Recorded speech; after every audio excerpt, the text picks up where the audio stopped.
Ron here, Cabby into YYJ. Welcome back to the channel. Hope you're all good. And welcome back. It's the Roaming Ronald as well.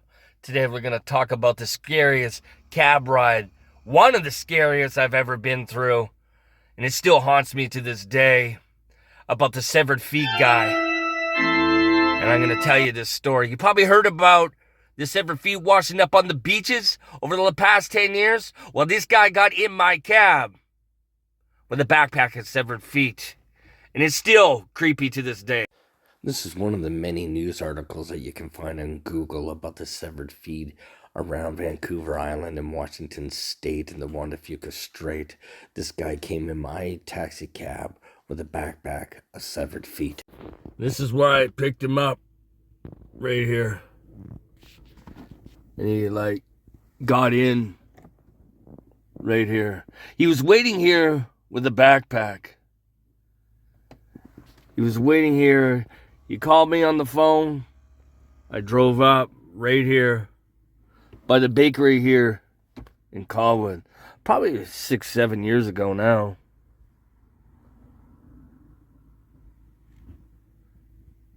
Yeah. There's a cab there. And then he gets in. Shuts the door. And he had a backpack. That's when I looked down.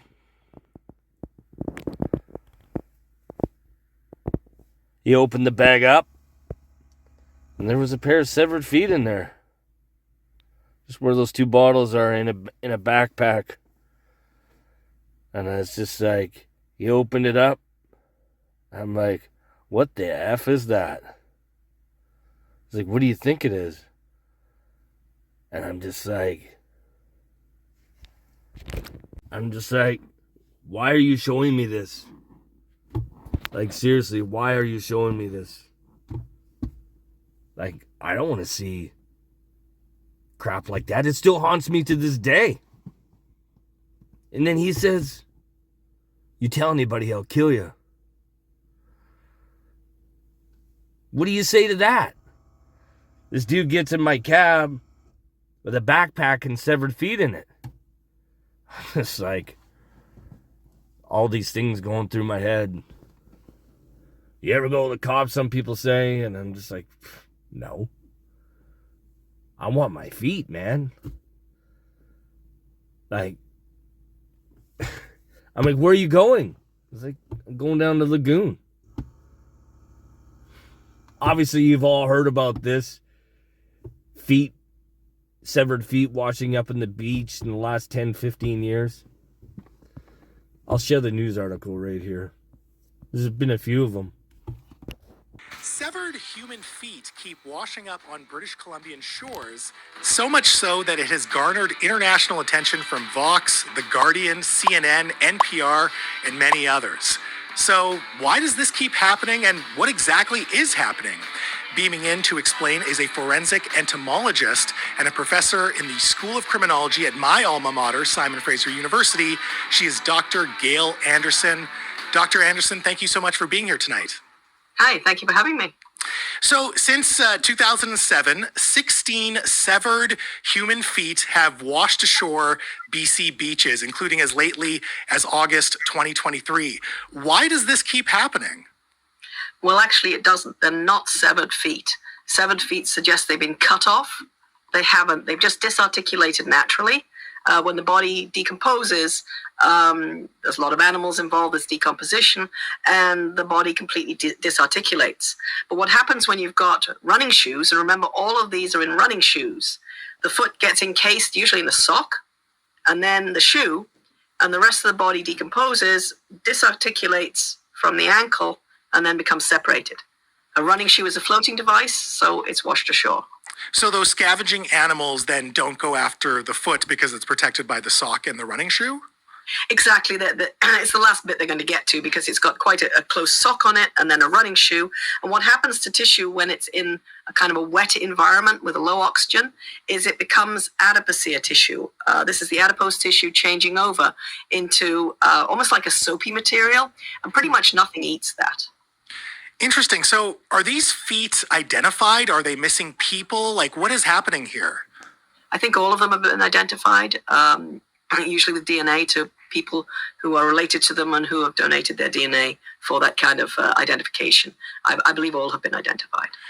Is it foul play though? Is it what is usually the case with these folks whose feet are being washed up on BC shores? My understanding from the coroner's reports is that none of them have been considered foul play. They're all either accidental, natural, or suicidal deaths. Is this a phenomenon that we see anywhere else in the world, or is there something particular about the Pacific Northwest that we see this on a periodic basis? I gather it's found all over the world where you've got water. I remember when the first ones were washed ashore, I had a visiting scientist from, I think it was New Zealand at the time, and they said, oh yeah, we get those all the time. I think we get quite a lot because of the configuration of the island and the mainland and that waterway in there, so they're more likely to get washed ashore and found on a beach that somebody might be looking at, versus if they were, say the other side of Vancouver Island or further down the coast, perhaps, where there isn't such a sort of barrier. So just to be clear, these are not like unsolved mysteries or things that don't really have an explanation. No, unfortunately, fortunately, they are not mysteries, but unfortunately, they are very sad cases in which people have died and been lost in the water. Dr. Anderson, I appreciate you explaining this very bizarre phenomenon, and I guess it does make sense once you actually go through it. So thank you so much for your time tonight. You're welcome. Thank you. Yeah. So, as we keep driving,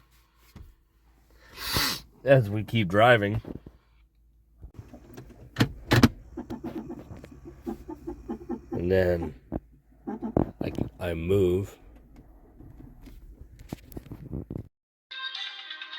Good evening. Thank you for being here. It turns out 3 shoes found by a tourist last night at Clover Point packed with meat and bones. Today, a pathologist confirmed the content of the shoes is human. I'm a hustler. You can't even cut the mustard. You only talk tough till I come and rush you, but I ain't Russian. I'm Canadian. You fucking nuts like some macadamia. Yeah, I'm nuts like cashew. I got nothing to lose, nothing to prove. I pay my fucking dues. Give me the next missing person on the news. The only thing I'm leaving for clues is feet and shoes. A couple fingers in a couple of twos. Hey, hey, where your feet at? Hey, hey, where your feet at?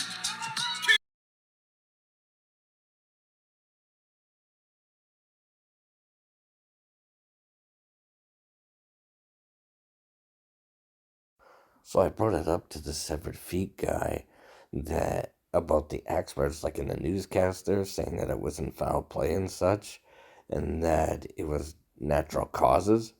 And he just laughed and he just said, well, they don't know nothing. Then I brought up the song about the Sasquatch brothers talking about the severed feet, and we played it, and he just laughed his ass off. We both laughed, and I was just like in shock.